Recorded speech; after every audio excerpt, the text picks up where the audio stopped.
Caros amigos telespectadores, graça e paz a todos vocês, em o nome de Deus o Pai e de seu Filho Jesus.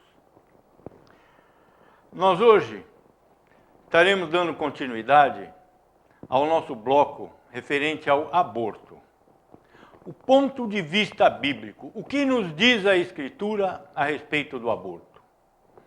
O aborto é um ato comum? É um ato médico? Ou é um assassinato? O feto é um ser humano completo ou é uma massa de carne informe? Nós vimos no nosso primeiro bloco que a Escritura nos diz que a criança no ventre da mãe é um ser humano completo e acabado, constituído de corpo e alma e tem a sua identidade reconhecida diante de Deus desde o momento da sua concepção. Nós vimos o exemplo de Jeremias, que no ventre de sua mãe foi constituído profeta por Deus. Nós vimos o exemplo de João Batista, quando João Batista, no ventre da sua mãe, se encontra com Jesus no ventre de Maria, e ele estremece de alegria e recebe o Espírito Santo. Feto para feto. Nós vimos também que, no geral, esses movimentos humanistas que apoiam a legalização do aborto, ao mesmo tempo defendem que os criminosos não podem ser condenados à pena de morte. Eles afrontam a Deus duplamente, assassinando uma criança inocente e defendendo um criminoso que merece a morte. Então, todas essas coisas estão acontecendo na atualidade. Na China, por exemplo, todo mundo adora a China. A China vive nos noticiários como um exemplo de país evoluído, de país que superou suas dificuldades. O aborto na China é obrigatório. Cada casal só pode ter um filho. Se a mulher engravida do segundo filho, o aborto é obrigatório. São centenas de milhares de abortos praticados todo ano sob os auspícios do governo. Isso, meus amigos, é comunismo. E nós caminhamos a passos largos para esse regime.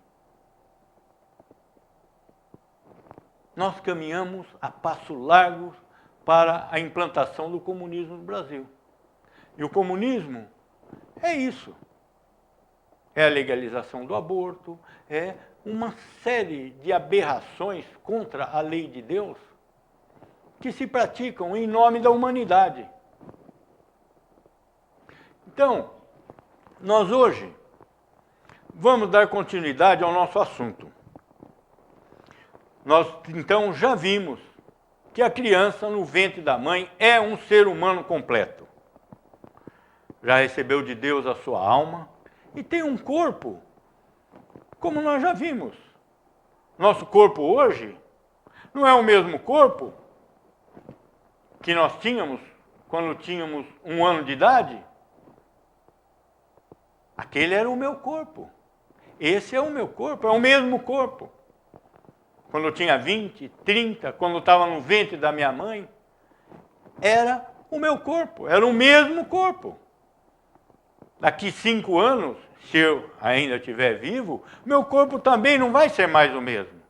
Mas é o meu corpo. Nós vimos o exemplo de Cristo, quando ele se refere a Pedro. Pedro jovem, Pedro velho, mas é o mesmo corpo, é a mesma pessoa. Muitos dos defensores do aborto alegam que a criança só passa a constituir um ser humano após o seu nascimento. Mas isso não tem suporte bíblico. Nós temos, inclusive, algumas religiões ditas cristãs que vieram recentemente a público para afirmar essa barbaridade. Sabe Deus as negociações que houveram por trás de tudo isso? Para que um líder religioso, que dirige milhões de pessoas, em nome de Cristo, venha a público para falar uma barbaridade desse tamanho. Mas ninguém sabe o mal que se esconde nos corações humanos. Isso era o que dizia o professor Pascoal Turato, do Barão do Rio Branco. Agora, o que é, se a criança só passa a ser um ser humano após o nascimento, o que é aquilo que está no ventre da mãe? Uma massa de carne informe? A carne tem vida? O que nos diz Jesus? Evangelho de João, capítulo 6, verso 63. Jesus diz o seguinte: o Espírito é o que vivifica, a carne para nada aproveita. As palavras que eu vos tenho dito são Espírito e são vida. O Espírito é que vivifica. Se aquele feto tem vida, ele tem uma alma, ele tem um espírito. A alma ou espírito são tratadas na Bíblia como sinônimos, de maneira intercambiável. Nós podemos dizer corpo e espírito, corpo e alma, é a mesma coisa. Alma e espírito são sinônimos na Bíblia. Assim como coração, mente e intelecto. Quando Jesus nos diz que devemos amar a Deus com todas as forças, com toda a alma, com todo o coração, com toda a mente, isso são reforços de expressão. Todas essas palavras têm o mesmo significado na Bíblia. A ideia de que o coração é a sede das emoções e o cérebro é o centro da razão, não tem o menor fundamento. O coração é um órgão que bombeia sangue para o organismo. Assim como o cérebro é um órgão que recebe o que vem do espírito e transmite ao corpo. A nossa mente está na alma. Caso contrário, na morte do corpo, a mente do homem se perderia. Mas a nossa mente está na alma, está no espírito. Porque essa mente, na morte, ela é preservada. Na vida do porvir, todos nós preservaremos a nossa identidade, a nossa cultura, o nosso conhecimento. E reconheceremos as pessoas que estarão conosco. Então, voltando ao nosso tema do aborto. Muitas vezes eu me detenho e faço alguns parênteses para algumas explicações que eu considero necessárias dentro do entendimento global da coisa. Voltemos ao salmista agora. Davi, um homem de acordo com o coração de Deus. É isso que Deus diz na Bíblia. Um homem pecador, como nós, mas de acordo com o coração de Deus. Deus não procura nas pessoas santidade, porque a santidade não existe no homem. Deus perdoa as pessoas, imputando a elas a justiça perfeita de Cristo. Mas, vejamos o que nos diz o salmista a respeito do nosso tema de hoje.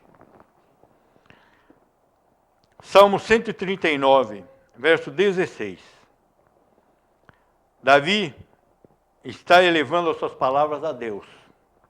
Os teus olhos me viram, a substância ainda informe, e no teu livro foram escritos todos os meus dias, cada um deles escrito e determinado, quando nenhum deles havia ainda. O que Davi está nos dizendo aqui? Substância ainda informe, no ventre da mãe. Quando ele estava no ventre da mãe, todos os seus dias foram escritos no livro da vida. ele já era ali uma pessoa humana.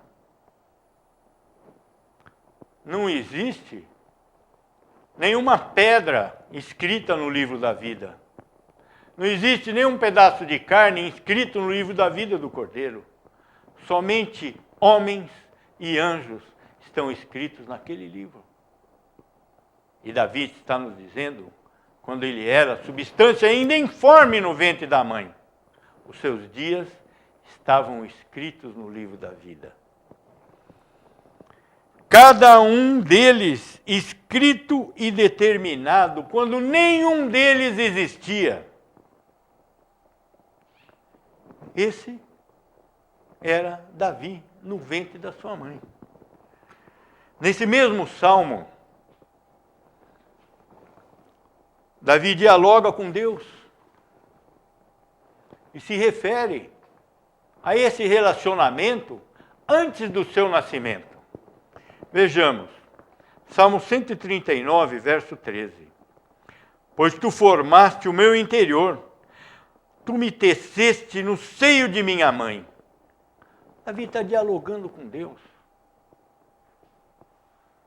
como sendo um ser humano lá dentro do ventre de sua mãe.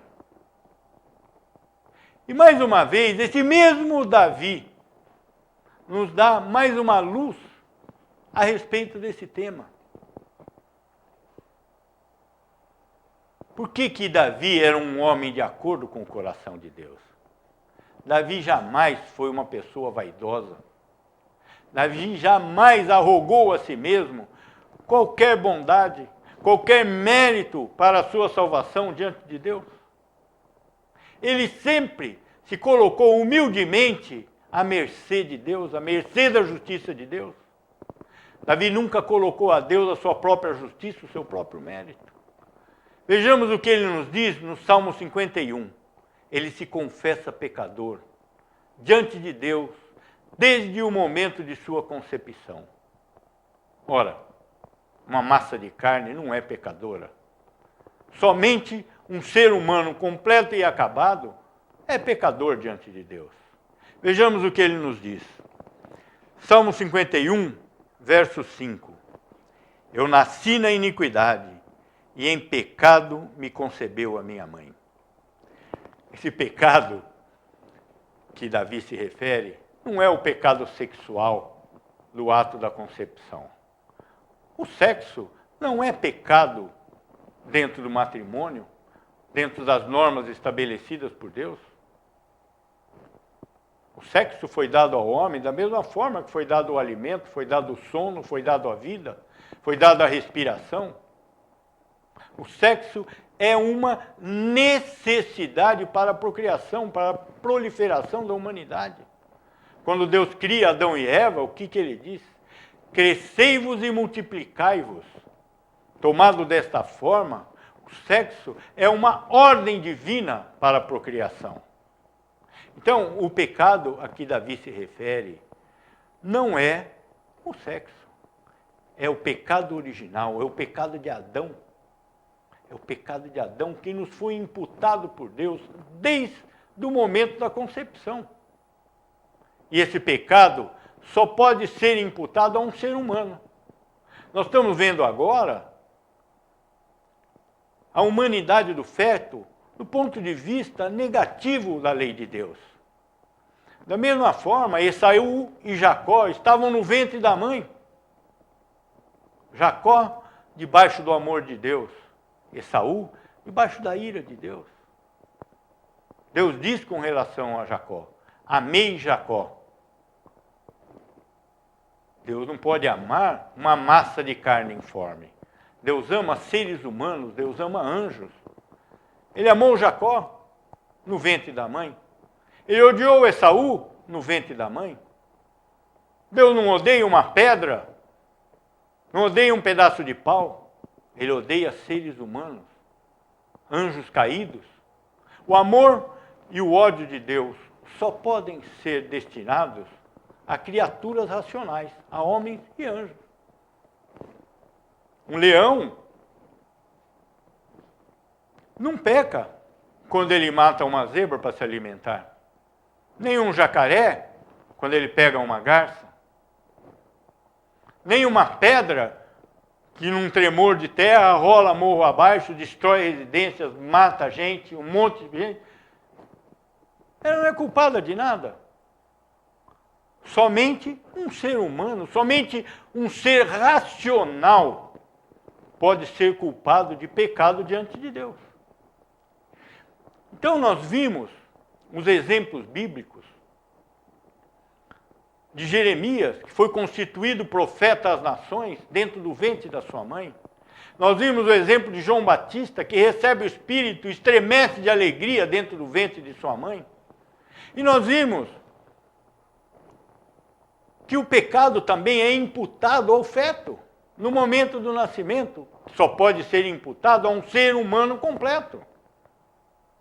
Nós vemos o exemplo de Davi, que confessa diante de Deus que em pecado foi concebido, pecado original. Nós vemos o exemplo de Esaú e Jacó, ambos dentro do ventre da mãe, um amado por Deus, outro odiado. Dois seres humanos completos e acabados no ventre da mãe. Então,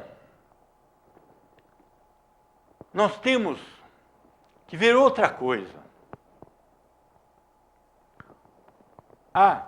Já que estamos falando do pecado, o que é o pecado do pai e do filho? Estamos falando do feto. O pecado original é imputado ao feto. Pela queda de Adão, todos nascemos com um pecado original. E os pecados dos pais são imputados aos filhos? Os pecados dos filhos são imputados aos pais? Aí já é diferente. Cada alma que pecar morrerá pelo seu pecado, ou viverá pelo perdão divino. Vejamos o que nos diz a Escritura. Ezequiel, capítulo 18, verso 4. Eis que todas as almas são minhas, como a alma do Pai, também a alma do Filho é minha. A alma que pecar, esta morrerá. Então, o pecado que é imputado ao ser humano é o pecado original, é o pecado de Adão, pelo qual toda a humanidade caiu. Agora, os pecados fatuais, os pecados que acontecem durante a vida, cada um carregará o peso dos seus pecados. O filho não paga pelo pecado do pai, nem o pai pelo pecado do filho. Quantos pais cristãos maravilhosos têm filhos horríveis, viciados, drogados, assassinos, criminosos? E o contrário também é verdade. Quantos pais devassos, criminosos, têm filhos excelentes? Então, a alma que pecar, aquela morrerá. O feto carrega o peso do pecado original, mas não carrega o peso do pecado dos seus pais.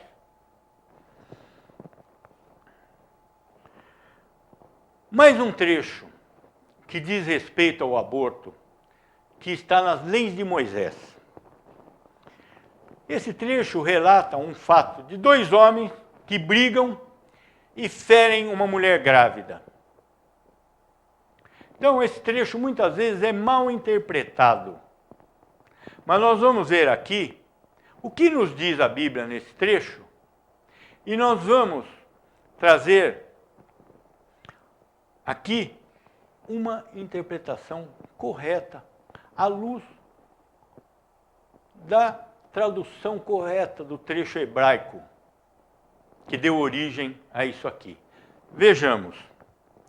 Êxodo, capítulo 21, versos 22 e 25. Se homens brigarem e ferirem mulher grávida e forem causa de que aborte,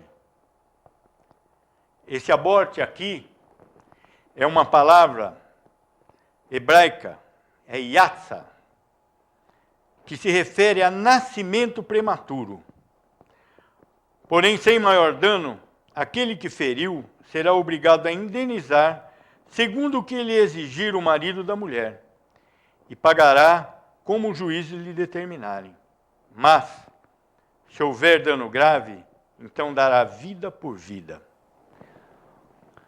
A Bíblia, no Velho Testamento, tem duas palavras de origem hebraica para designar aborto.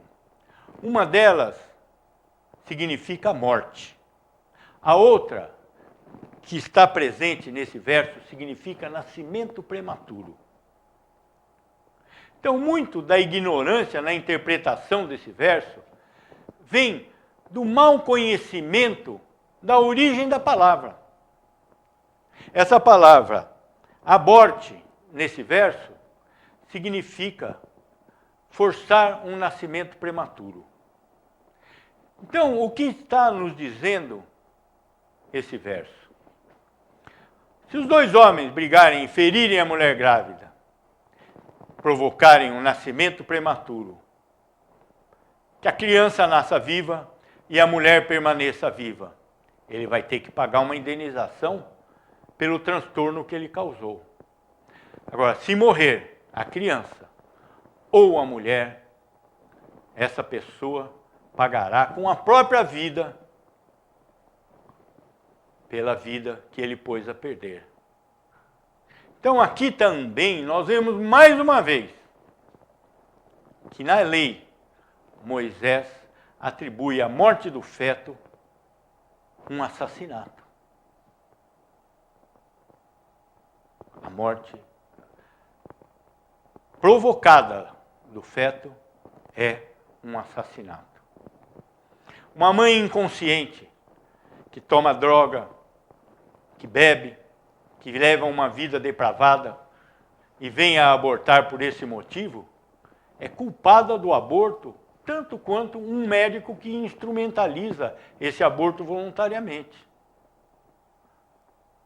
As pessoas têm que ter consciência de que uma mulher grávida carrega em si uma vida humana completa.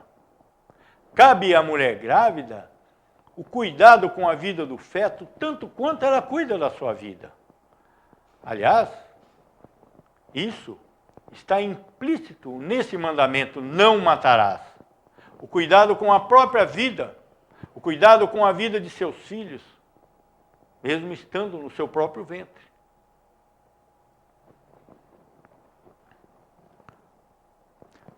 Os apóstolos, logo após a morte de Cristo, eles elaboraram uma espécie de um manual prático para ensino das pessoas que vinham a ele. Esse manual se chama Didaquê. Didache, no grego, Didaquê. E nesse manual está escrito o seguinte: o Didaquê, capítulo 2. Não assassinarás uma criança pelo aborto, nem matarás aquele que está gerado. Aqui, essa palavra aborto, ela vem do grego e ela se refere à morte. E as palavras são claríssimas. Não assassinarás uma criança pelo aborto. O que nos traz uma clara ideia de que os apóstolos consideravam o aborto como um assassinato. Um grande pai da igreja, Tertuliano, na sua apologia, diz o seguinte: em nosso caso, sendo o assassinato totalmente proibido, não podemos destruir nem mesmo o feto no ventre. Impedir um nascimento é tão somente um homicídio mais rápido. Não há diferença entre tirar-se a vida do que é nascido ou do que virá a nascer. E agora, vejam essa finalização. Já é homem aquele que se tornará em um. Na semente já tendes o fruto. Já é homem aquele que se tornará em um. Na semente já tendes o fruto. Se você mata a semente, você matou a planta. Se você mata a semente, você matou o fruto. Não há dúvida quanto a isso. E por todas essas coisas, pode-se ver claramente que o aborto é um crime, é um assassinato condenado pela Escritura, conforme o mandamento, não matarás, que é extremamente abrangente e nós teremos oportunidade de ver isso em detalhes. Todos os subterfúgios, todas as desculpas, todas as saídas utilizadas para se fugir dessa verdade bíblica são vãos e inúteis aos olhos de Deus. A morte provocada do feto, a morte instrumentalizada do feto é um crime perante Deus e hoje perante a lei. Nós veremos no próximo bloco uma coisa muito importante, que é a atitude que o homem deve tomar. Quando a gente fala o homem, estamos falando de modo geral. As pessoas em geral, homens e mulheres, devem tomar diante dessa colocação da legalização do aborto. Cada um que pense muito seriamente, primeiramente, o que diz a Escritura, o que diz a lei de Deus. O resto não interessa ao cristão. A Escritura está acima e além das leis civis do país onde essas pessoas vivem. Por esse motivo morreu Jesus, por esse motivo morreram todos os apóstolos martirizados. O caminho do verdadeiro cristianismo está pavimentado com o sangue dos mártires, que se recusaram a se submeter às leis civis, valorizando antes a Escritura do que as leis que lhe eram impostas acima e além da Escritura. É isso que cabe à análise do cristão. O resto é somente o resto. Oremos. Pai nosso que estás no céu, santificado seja o teu nome. Venha o teu reino. Seja feita a tua vontade, assim na terra como no céu. O pão nosso de cada dia dá-nos hoje. E perdoa-nos os nossos pecados, assim como temos perdoado aos nossos devedores. Não nos deixes cair em tentação, mas livra-nos do mal. Pois teu é o reino, o poder e a glória para sempre. Amém.